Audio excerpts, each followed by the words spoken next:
सर्वेभ्य नमो नमः। मैं doctor Om Prakash सांकोलिया, government Sanskrit college Bikaner, आचार्य उत्तरार्ध में संस्कृत साहित्य के 4 प्रश्न पत्र होते हैं, दूसरा, तीसरा, चौथा और 5वां। इस समय मैं चौथे प्रश्न पत्र से, जिसमें 7 पेपर होते हैं और उनमें से कोई एक करना होता है, तो एक प्रश्न पत्र जो है उसमें 3 पुस्तकें हैं, काव्य मीमांसा, मुद्रा राक्षस और तीसरा है नाट्यशास्त्र। दूसरा विकल्प है उसमें 6 कवि हैं, वाल्मीकि, कालिदास, भास, माघ, भारवी और बाणभट्ट। इन 6 कवियों में से अथवा वो पहले में से कोई एक प्रश्न पत्र किसी छात्र को लेना होता है। कोई भी छात्र इनमें से कोई एक चयन कर सकता है। क्योंकि इस समय कोरोना की परिस्थितियां चल रही हैं, तो ऐसी स्थिति में हमें सबसे सरल, सबसे सीधा उपाय है कवि का, विशेष कवि का अध्ययन करना। तो विशेष कवि में हमारे लिए माघ और भारवी बसते हैं, जो कि कम समय में जिनके बारे में ज़्यादा बताया जा सकता है। तो महाकवि माघ जो हैं उनके बारे में हम पढ़ेंगे। तो पहला, माघ के बारे में सबसे पहले उनका परिचय में ये ध्यान देना है कि संस्कृत साहित्य में जितने भी विद्वान हैं हमारे पुरातन प्रणाली के 17वीं सदी तक के, उन्होंने कहीं भी अपने जीवन परिचय का, काल निर्धारण, काल का, समय का ये कुछ नहीं दिया है। तो बाह्याभ्यंतर प्रमाण जो है उनके आधार पर इतिहासकार जो हैं ये कार्य सिद्ध करते हैं, उनका समय निर्धारण करते हैं। जब हम महाकवि माघ की बात करते हैं तो उनके परिचय के बारे में 2-3 हमारे सामने आधार हैं। एक आधार तो है उनका महाकाव्य शिशुपालवध, जो उनकी एकमात्र रचना है 20 सर्गों की। उस महाकाव्य के अंत में उन्होंने 5 श्लोक उद्धृत किए हैं। यदि वो माघ के स्वीकार किए जाएं, अर्थात प्रक्षिप्त न माने जाएं, महाकवि माघ के स्वीकार किए जाएं, तो हमें कुछ उनसे जानकारियां मिलती हैं। दूसरा एक है प्रभावक चरित नाम की पुस्तक, उसमें उनके बारे में कुछ चीज़ें आई हैं। एक जो है वो है उनके बारे में वह प्रबंध चिंतामणि, जिनमें भी कुछ लिखा गया है। एक भोजप प्रबंध जो बल्लाल की रचना है, उसमें भी माघ का एक श्लोक आता है, तो वो भी एक आधार बनता है। इन सब बातों का जो मिश्रण है, सामान्य जो चीज़ें आती हैं वो मैं आपको बताता हूँ।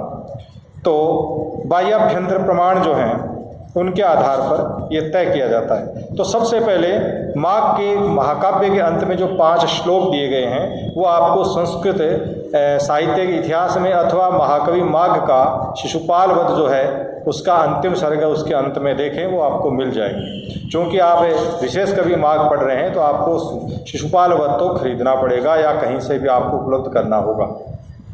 ये क्योंकि आपसे आशा की जाती है, क्योंकि आपका ये विषय विशेषज्ञ का पेपर है।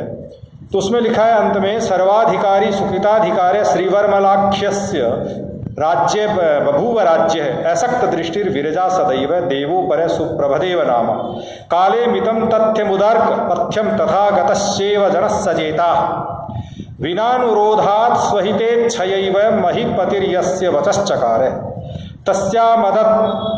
तस्यामवदत्तक इत्युदात क्षमी मृदु धर्मपरस्तनूजः यं वीक्ष्य वैया समजात शत्रोर्वचो गुणग्राहि जनैः प्रीतये सर्वेश सर्वाश्रय इत्यनिन्द्य मानन्दभाजय जनिजं जनेन यश्च द्वितीय समय स्वयं द्वितीयो मुख्य सदा गोणमवाप नाम श्रीखंड सम्य कृतसार्ग समाप्ति लक्ष्मीपतेश्चरितं कीर्तन मात्र चारु तस्यात्मज श्रु कविर कीर्ति दुराशायाद काव्यम व्यधत्त शिशुपालवधाभिधानम। ये 5 पद्य हैं, इनको खोजें। इस वर्णन से हमें ये पता चलता है कि ये पद्य जो है उनके भाव ये है कि महाकवि माघ जो है उनके पिता का नाम सुप्रभद था, और वो गुज्जर है, जो प्रदेश है गुजरात, उनमें कोई क्षेत्र विशेष था उसमें वर्मलात नाम के एक राजा है, उनके यहाँ ये महामंत्री थे। और महामंत्री होने के कारण उनके पास असीमित अधिकार थे और अपरिमित धन था उनके पास, और उनका स्वभाव था कि अपने यहाँ आए हुए याचकों को दान देना। तो उनके पुत्र हुए हैं जिनका नाम दत्तक है।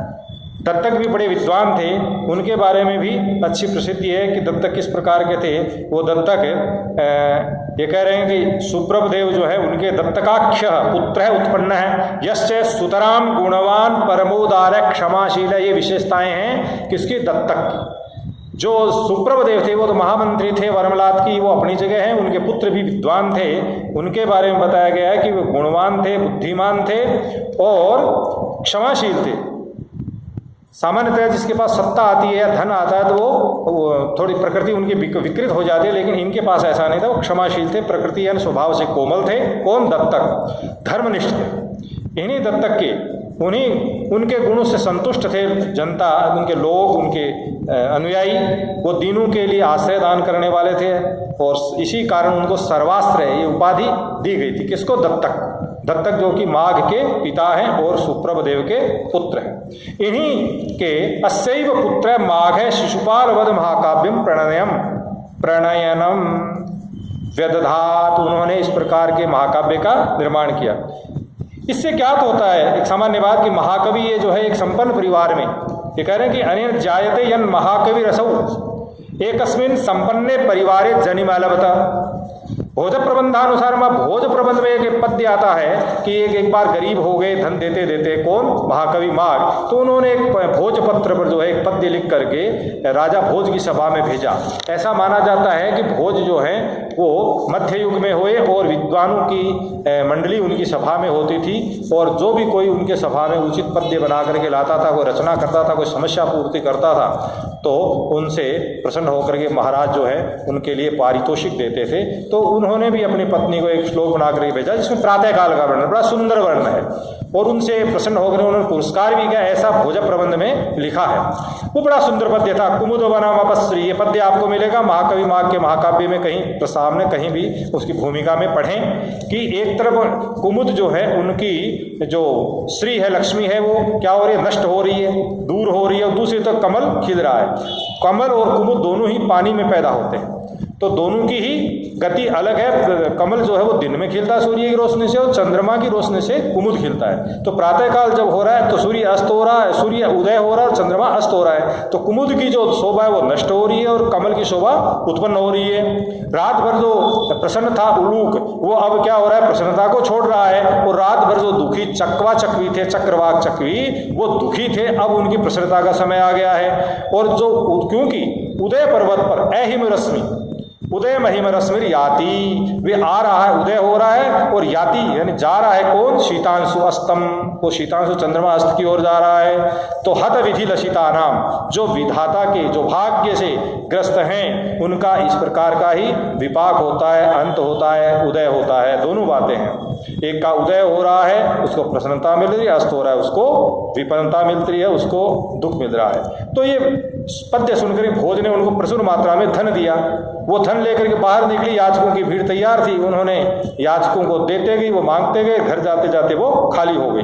अब उनको खाली दे करके माघ जो हैं उन्होंने कहा कि अगर हमारे पास अब कोई याचक आ गया तो मैं क्या दूंगा, ये सोच कर वो बड़ा कष्ट पाते हैं। तो किसी उनकी ये स्थिति देख करके किसी याचक ने कहा कि जिस प्रकार तपते हुए सूर्य की गर्मी से तपते हुए सूर्य वो पर्वत हैं उनको आश्वस्त करके और नदी और नदों में जल भर करके और काननों को शीतल करके, तपते हुए वृक्षों को, प्यास से मारे परेशान वृक्षों को जो है इस प्रकार के जलों से सींच करके, जिस प्रकार बादल जो है वो अपनी उत्तम श्री को प्राप्त होता है, उसी प्रकार आप भी रिक्त होकर के भी शोभित हो रहे हैं। ये सब बातें देख करके अब ऐसी स्थिति में उनके यहाँ से याचक खाली हाथ करके जब जाने लगे, ऐसी स्थिति में तो माघ ने कहा कि ब्रजत ब्रजत प्राणार्थिनी व्यर्थताम गते पश्चादपि ही गंतव्यम क्व सार्थक पुनरीदृशः, कि मेरे घर से याचक जो है बिना याचना पूरी हुए उनकी वो लौट रहे हैं खाली हाथ, तो तुम्हें हे प्राणों तुम्हें जाना तो है ही, तो इन्हीं के साथ ही क्यों नहीं चले जाते,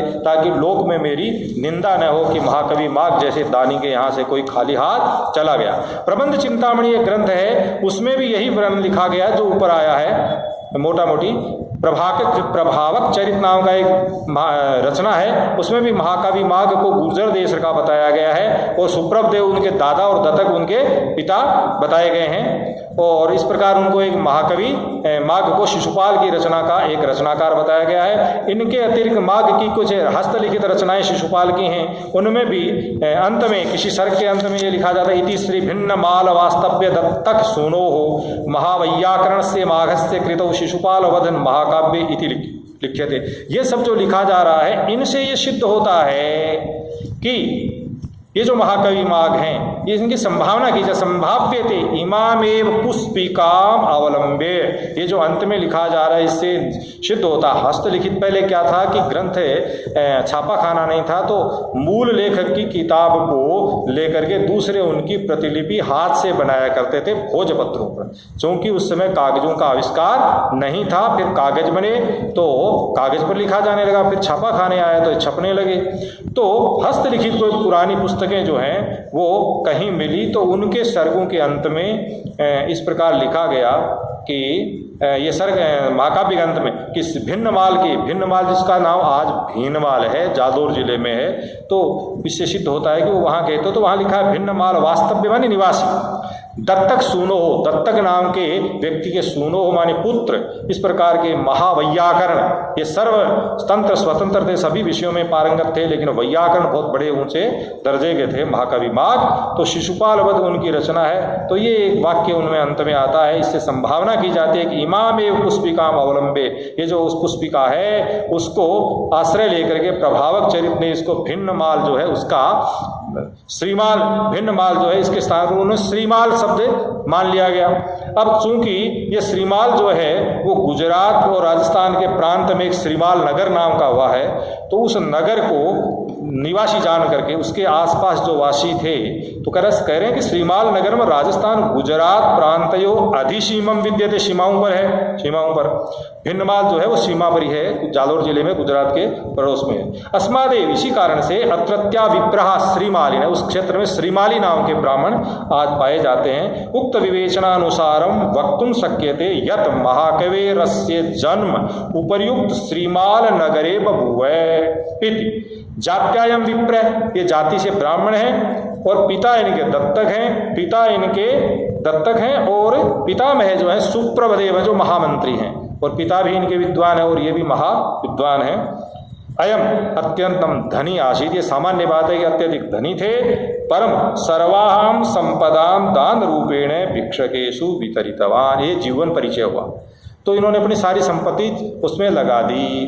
तो जीवन परिचय में केवल उनके बारे में कि वो कौन थे, कहाँ पढ़े, क्या लिखे, कौन गुरु थे, कौन माता थे, ये सारा परिचय जो है बाहरी और भीतरी प्रमाणों के आधार पर तय किया गया है। तो मोटा मोटी जो बात है वो सबकी एक जैसी आई, सब जगह तीनों चारों जगह, कि वो सुप्रभदेव के प्रपौत्र हैं और पुत्र हैं दत्तक के, और भिन्नमाल के निवासी हैं, गुजरात और राजस्थान प्रांत की सीमा पर है। चूँकि ये क्षेत्र पहले गुजरात में आता था, गुजरात के वर्मलाल नाम के जो कोई राजा हुए उनके समय में ये हुए हैं। तो इनका जो समय है वो अष्टम शताब्दी माना जाता है। ये बाद में आपको अगले में बताएंगे कि समय निर्धारण, क्योंकि उन्होंने समय भी तो नहीं लिखा है ना, तो अगले में बताएंगे। अब अगर कोई किसी व्यक्ति को सुनने वाले विद्यार्थी को कोई प्रश्न करना है इस बारे में, तो वो अपना नोट करके रखे, जब हम अवसर दें तब उस समय वो पूछ सकते हैं। अभी हम रुकते हैं। नमस्कार।